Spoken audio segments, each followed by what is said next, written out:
More restaurants are protesting the stay-at-home order and serving food on site.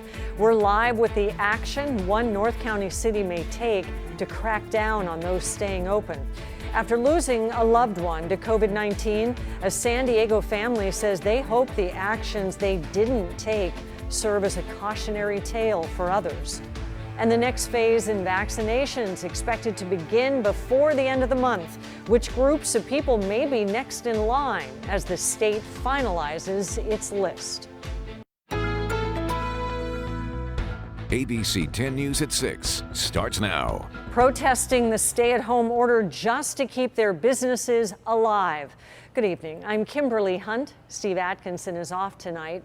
As more restaurants choose to keep their patios open for on-site dining, one North County city is considering new action to crack down.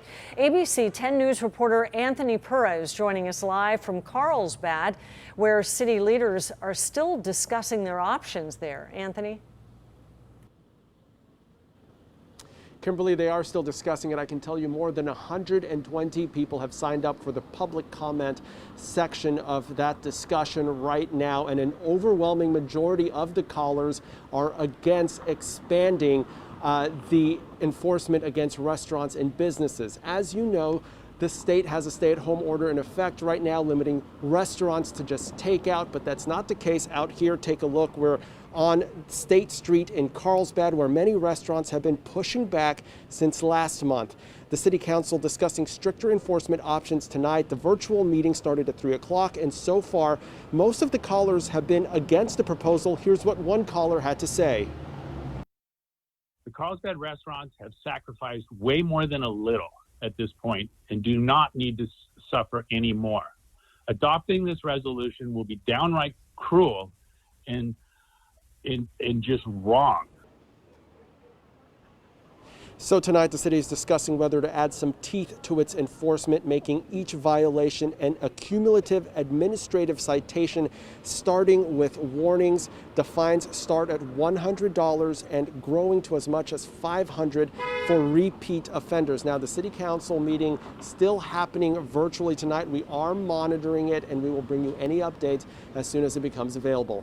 We're reporting live in Carlsbad. Anthony Pura, ABC 10 News. Thank you, Anthony. Affects so many people. And the county's 14-day rolling average for positive COVID tests remains just under 13%. The county reported about 1,800 new cases today. Our pandemic total is just above 172,000.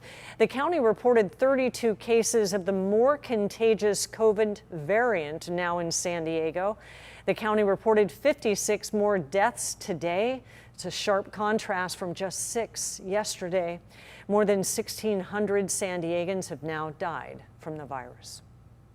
It sounds kind of cliche, but I did feel like time stopped. Loved ones are grieving the loss of a Linda Vista grandfather and LAOTIan refugee to COVID-19. ABC 10 News reporter Michael Chen reveals a daughter's regret about the actions not taken.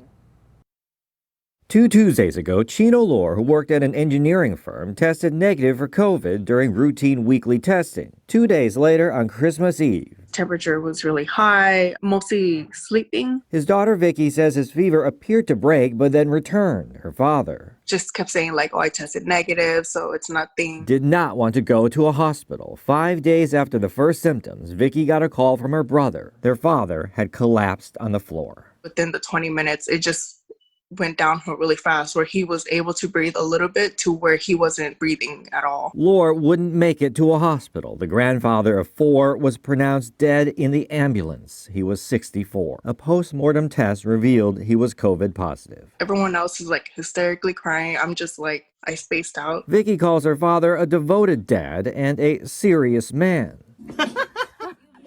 She was always trying to get him to smile. A LAOTIan refugee, he lived in San Diego for more than 3 decades, working hard to make his family's life better. Came to this country, no experience, and barely knew English, was able to pick up a minimum wage paying job to feed 8 children. Vicky says her father, who did not have any underlying conditions, was diligent about wearing masks. She doesn't know how he contracted the virus, but she is certain about her own regrets. She wishes she would have brought her dad to the hospital sooner. I believe that if we had forced him, he would still be here with us today. Older person in your family becomes sick, act quickly. Michael Chen, ABC 10 News. A GoFundMe campaign has been set up to help the family with burial expenses. There is a link on our homepage, 10news.com. Tomorrow, we're expecting the state to announce who will be in the next group to get the COVID-19 vaccine right here in California. Here's ABC 10 News reporter Rachel Bianco with the various groups lobbying to get to the front of the line.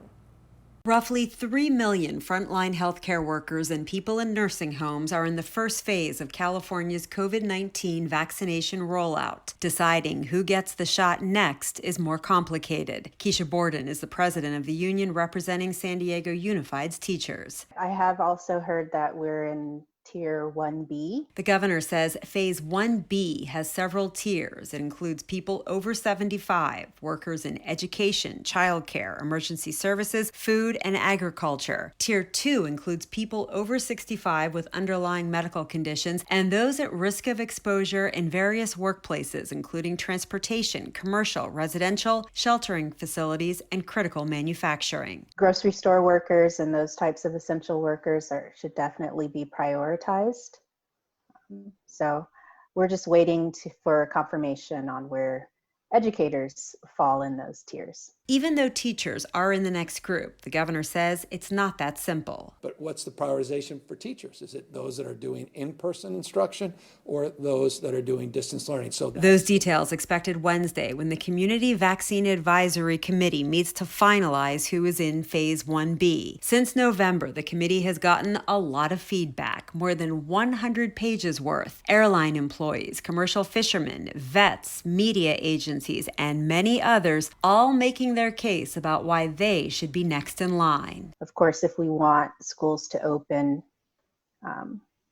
school staff should be prioritized for the vaccine. Vaccinations for the next phase are expected to begin this month. Rachel Bianco, ABC 10 News. You can follow the latest on vaccine distribution as well as any other coronavirus developments with the ABC 10 News app. You can find it for free in the App Store. The votes are being counted in Georgia's Senate runoff elections with control of the chamber hanging in the balance. And more than 3 million Georgians, nearly half of all voters in the state, cast their ballots early. The state also implemented changes since the November election. While there is a chance final results could be announced tonight, there is much more of a chance that it will take days, similar to what happened in November. Currently, both races are neck and neck, separated by a few thousand votes. ABC News will have special coverage of the Georgia Senate runoff elections. George Stephanopoulos and the ABC News political team will have the latest results as well as analysis. And that coverage begins at 7:30 right after ABC 10 News at 7 o'clock. Nathan Fletcher will take over as chairman of the County Board of Supervisors. New supervisor Nora Vargas, who replaced outgoing supervisor and former chair Greg Cox, will serve as vice chair. After being chosen as chairman, Fletcher said that the county's top priorities going forward include climate change, COVID-19, racial justice, and affordable housing. And a tree trimmer who was stuck for hours upside down in a palm tree is safely back on the ground. This happened in Escondido behind a home on Ginny Lane this morning. He tried to free himself, but he had no luck. 2 arborists who are actually trained in palm tree rescues helped to get him down. They say the man was turned upside down after several heavy palms fell on him. He was taken to the hospital, but he should be okay. 2 neighbors being called heroes after helping a person escape a burning home in Eastlake. This is all that is left of the home. One person who was inside managed to get out on their own, but a second person was stuck. That's when 2 neighbors rushed in to help. Everyone made it out. 3 people were taken to the hospital with smoke inhalation, including both residents and one of the Good Samaritans. The cause of the fire is under investigation. The government funding bill signed by President Trump just before the new year includes more than $1 billion in spending for the border wall. Our partners at KPBS report it was passed with bipartisan support, including all of San Diego's Democratic congressional delegation. President-elect Biden has pledged not to build any more of the wall.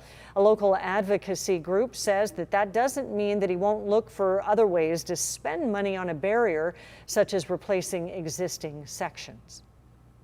Oftentimes what's being replaced are what are known as Normandy fence barriers, which are very short, meant to stop vehicles, with 30-foot tall bollard-style fencing that will be catastrophic to the environment and could possibly be damaging not only to the environment but to people that live in the area. KPBS says Biden's transition team told them it plans to rescind the national emergency along the border.